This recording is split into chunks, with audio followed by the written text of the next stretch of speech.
Every session began with a long, very polite, bewildering to our Dutch friends, discussion about where everyone would sit. And I see we've carried that through this part of the evening.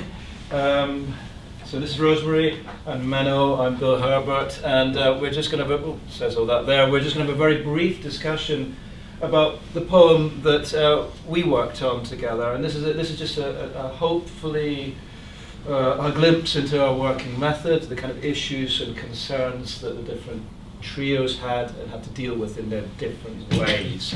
It's a very odd dynamic. And so perhaps we might begin by just explaining how we worked together as a trio. And so Rosemary, how would you characterize your role in it as translator, language advisor, writer? It starts at the computer, and it means that I have to do a literal translation, which goes against the grain because it's grammatical, semi-grammatical. The idioms aren't right, but you're trying to convey the exact meaning with the words as precisely as possible, so that you're not creating a poem as a language advisor, you're just presenting a translation so that the target poet will understand what it is about. It takes quite a time. I think it took me about a day for each poem because I had to research all kinds of things, like was it linked to another poem, what exactly was the meaning of this, what were the potential synonyms. By the time I had finished, I absolutely loved the poem, and I wish that at school I'd had enough time to do exactly the same thing. It's lovely. And that gave me, as the target poet, something to move in on one poem as opposed to another poem. And there were all sorts of reasons why you might pick one poem over another poem. But I think a particular aspect of our trio arrangement was I picked them out of a sort of frenzied envy, in that these were poems I would have loved to have written. They were poems that I was kind of really struck by and moved by and intrigued by, and that is all down to the interlinear, to this version, which has got to give you enough of a sense of the mechanism of the poem as well as an insight into the language for you to be smitten. You know, you have to have that kind of enough of a glimpse for infatuation to follow. So the particular poem that we ended up doing on that day was called Slotsom, and I would ask Menno to talk a little bit about the poem so that we don't seem to be diving in too suddenly to detail. Well, actually, it's a very simple poem.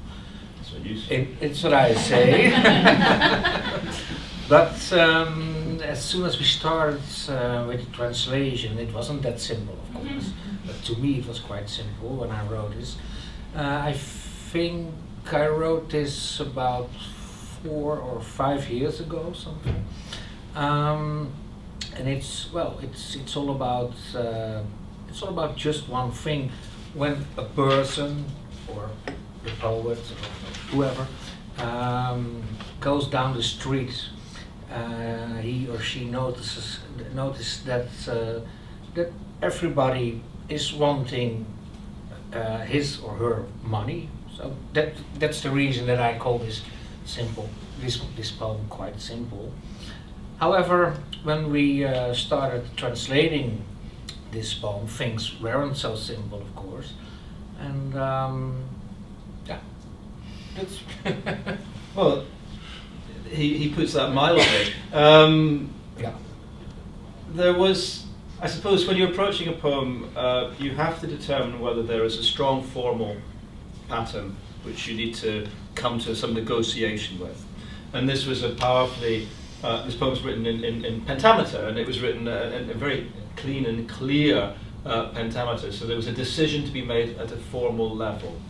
there was also a very striking music to the poem. The combination of the verbal music and the tone of the poem was very particular and very much, you know, absolutely Menno. It was a distinctive voice created by those two elements. And then there was the frame of reference, and then there was this interesting detail which came out when we started talking about that, which was a kind of a governing term or concept just below the metaphoric, and Rosemary, you spotted it. Yes, when we got to line 5 and we were looking at the line de ober, which is the waiter, rekent op een lege maag. I explained for Bill's benefit that rekent op is a prepositional verb. So op is a preposition, but it changes the meaning of rekenen. Rekenen would be to do sums. And this is where the quest started, because we then noticed that there were other forms of the same word.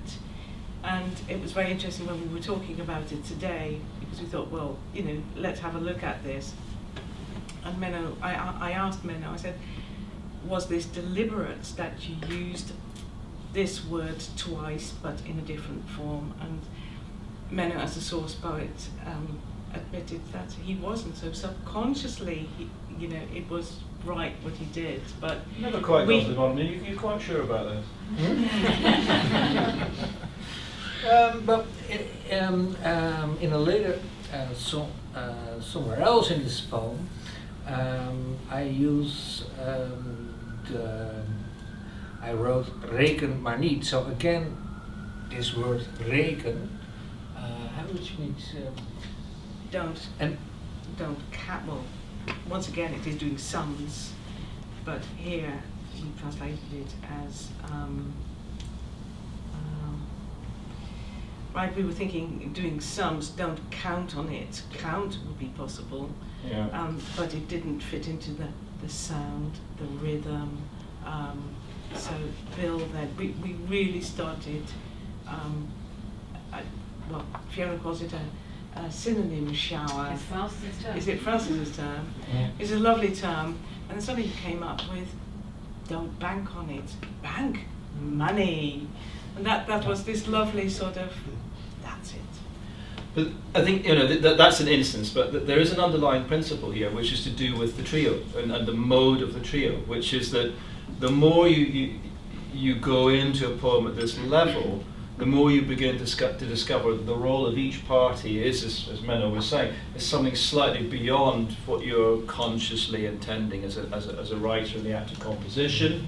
Or what you noticed in the production of an interlinear, or what you can know about a language as a target poet. Each of you is led into a place beyond or out of your comfort zone. And it's when the three of you get into that place beyond your comfort zone that maybe there the translation starts to click. You know, once all of you have come away from where you start out as writers, where you start out as professionals, and that to me is the great joy, the magic of the translation trio is when that something happens, and then actually you begin to all be in the same frame. The translation process feels like you're simultaneously coming up with solutions, that you are as one arriving at possibilities. So that implies that it all goes splendidly all the time, which it didn't. We had a huge. We spent ages over the second main noun in the poem, the shamdol.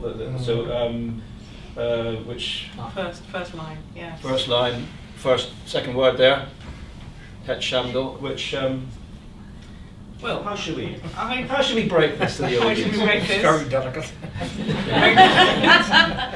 Right, I translated it as genital, and then Bill said, well, are there any other words? And then we went through it, and then I said, well, it's a very Germanic word, and actually I've never thought about it, but it means shaming part.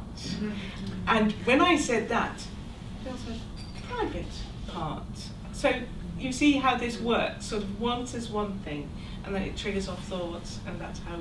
And some of these will be the wrong thoughts, some will be the right, but you have to have this space in which it's possible to have the wrong thought in order to maybe include the right thought as part of it. And that involved a huge digression in which I basically read them the book of Genesis. They were edified by the experience. And then but we didn't find it, did we? We didn't find anything in the bloody book of Genesis. But it seemed to me that this was a biblical turn of phrase, possibly. It turned out it wasn't.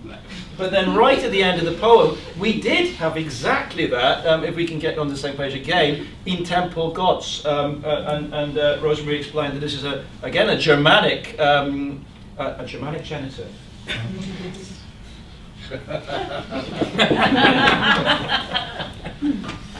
Simple man gets grammatical term correct.